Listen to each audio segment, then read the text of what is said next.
Love you, Chuck, but go ahead. I'm Right. sorry. I'm not sure, to me at least, if they actually have. I mean, their albums are so good. I'm not sure, to me, if they even actually have a signature album. Wow. You know? And I can say the same thing about Tribe. I mean, some people say Midnight Marauders. Some people say Low End Theory. For a long time, I said Low End. And It's Midnight Marauders to me. Exactly. My point exactly. Award tour? Right. What? Exactly. And another note, I mean to cut you off. There would be no Outkast without Tribe. True story. And I heard that Outkast and Tribe were gonna do some type of joint thing. Yeah, I've heard something happened. Yeah, I've heard 3 Stacks speak very highly on Tribe on multiple occasions. Yeah. But I think what I admire particularly about 3 Stacks, and like you said, I think Big Boy is definitely slept on. I've just never seen an artist, maybe in any genre of music, who has evolved in front of our eyes as much as 3 Stacks has. I just don't. I don't know if I've ever seen that. Wow. But Outkast as a whole is just really special to me, like he is to you too. My freshman year at Southern, Lavelle Crump, who is better known to the world as David Banner, was. Oh, he was at Southern. He was my SGA president. Okay. Oh wow, I didn't know that. Yo, he was sharp man. Yeah. Sharp man. But he had Outkast out there. He had Goody Mob out there. And they weren't even out there performing. They were just out there just speaking. Wow. You know what I mean? Just speaking about just general life as a black man. So they are special to me. But if you give me one, I gotta go Atliens. I just got to. You know, and what's crazy is, granted, and this isn't about where you're from, you know, because I could argue, you know, I'm from Georgia. Sure. I was here when they dropped, and I remember the cultural impact. But that doesn't mean that it was different in Detroit or different in Seattle or Baton Rouge, wherever you were at the time. Similar to you guys, I can remember, I don't remember dates, but I can remember summer '96. The Olympics were here in Atlanta. I'm from Albany, Georgia, and I was living in D.C. I went to spend, I think it was 2 months that summer with my uncle up in D.C. Wow. And I remember hearing it over the radio, and like you said, it was like, I didn't expect this, but it's dope as hell. And I'm from Albany, Georgia, where nowadays with the internet, we're on time, but back then we got everything late. Even though they're from here in Atlanta, 3 hours down the road, we were still getting stuff like super late. So I remember coming home, like telling everybody, yo, like Outkast got this new song they playing in DC. I was like, for real? We ain't heard nothing. And I remember going to the mall like 2 days later and finding the Elevators, the single. And I went into Sears. Sears used to have this section for car audio. Okay. And I remember putting the Elevators in and just bumping it like as loud as it could go. And me and my boy actually got kicked out of Sears for that. And then with Aquemini, once again, don't remember the date. But all I can remember is being in the band room the day after it came out. One of my homies had it, put it on the stereo. Everybody was vibing. Spodioti Dopalicious came on. Can't deny that song. And I remember us like, yo, we have got to learn how to play that. Like, we gonna play that at a game for sure. And it was just the cultural impact. Like when people were walking around with Walkman, like you didn't even have to ask what they were listening to. Wow. And just, you know, from my perspective, Southern playlistic Cadillac music, like I loved it, my hood loved it, my peers loved it, but as far as people just on a pop level, as far as peers at school, they were like, yeah, we know about Outkast, but you know, I don't really know about their music outside of what's coming on the radio. Atliens, they were a little bit more popular, but it was the same story. Like, yo, I can't tell you about anything other than Elevators and Jazzy Bell and whatever else was a single at that time. But Aquemini was just like people that didn't even listen to rap was on it. Like just everybody and their mom was so I think that's my, and I ain't gonna front, like on the artistry level as well, I just think it sonically sounds better.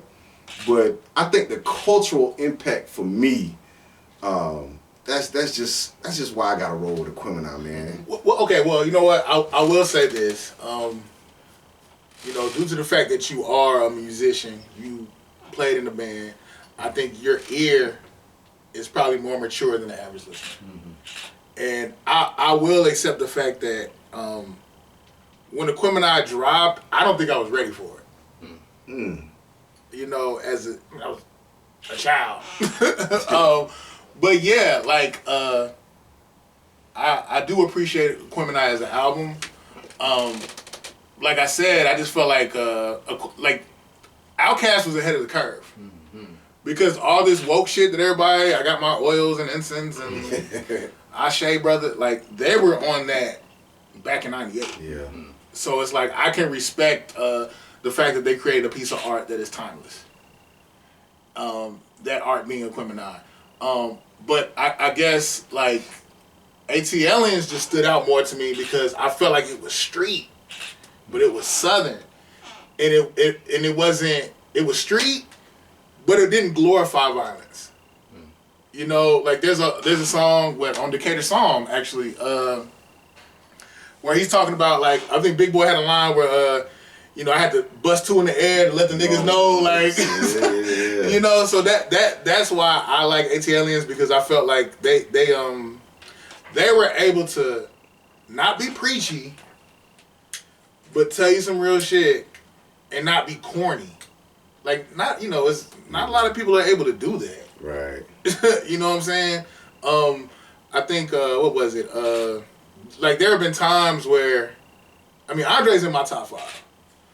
I mean, again, there have been times where I didn't understand what he was saying at the time, but out of nowhere, this is what he was talking about. Mm-hmm. Like I was listening to Thought Process earlier this week on it was on Soul Food. He had the last verse on there. Yeah. There are things that he said in that verse that 12-year-old Maurice did not understand, but now, like, I get it. Like, damn, I've experienced that. There are things that twists and turns that life took me through that I never thought I would encounter. You know, and I think at the end of that verse, he said something like, prayer is the tightest game you can have. That's real shit. You know, and the thing that I love about 3 Stacks as an artist is he's very transparent. He's very vulnerable. Mm-hmm. You know, but I don't want to make this about 3. We having a debate, but it don't feel like a debate. I guess when you respect, you know, when there's a high level of respect there, you just don't get out of hand. But I think Big Boy is underrated. Definitely. Absolutely. I really wish there would be another Outkast album. Not sure if we're ever gonna see it. I kind of doubt it, but if anything, it makes me appreciate the things that they have already done. You know, I can't really shit on Aquemini. Aquemini's a dope project. Mm-hmm. It's just like Spodioti Doublicious. Mm-hmm. Can't deny it. I actually played. I moved to Georgia in the early 2000s. And it was like being able to, like that whole concept of red clay.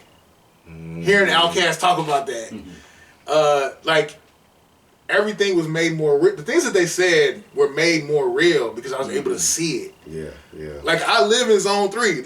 I live in Southwest Atlanta. You know what I'm saying? Like we're in the heart of the pulse of everything that they talked about. You know? But yeah, I know we may differ on this. I think Aquemini musically is just different. There's more instrumentation. Right. But I feel like I love the 808s. Love all that MPC shit. Mm-hmm. I love that. And I think Mr. DJ, Organized Noise, they did their fucking thing on Atliens. And again, I can admit I had to kind of catch up with Aquemini. And it's weird because my dad used to say, turn that loud shit down, turn it down. You know? And it's like now I kind of have more, as I've matured as a man, I have an appreciation for things that are a little bit slower, that are rhythmic. Like my dad actually, I got a poster of Bitches Brew by Miles Davis and you know, in the Dogon. And when my dad saw that, he was just like, yeah. That's what I'm talking about. But, you know, at the time, I didn't really, I don't know, I guess music resonates differently at different times in your life. So. Yeah. And I can feel that, too, because there's so many things that Outkast said, and even Goody Mob, that I didn't understand at the time. And when I go back and listen to it now, you know, it's something I've read about or something I watched a documentary on, you know what I'm saying? So much more of it, you know, makes sense today. And I had another point, but I forgot. But I did want to say this. When you first cut on Aquemini, oh yeah, this was the point. I don't know what happened, and I know you said he was heartbroken. But it was like, yo, what happened between Atliens and Aquemini? Because Dre is just on a whole nother level now.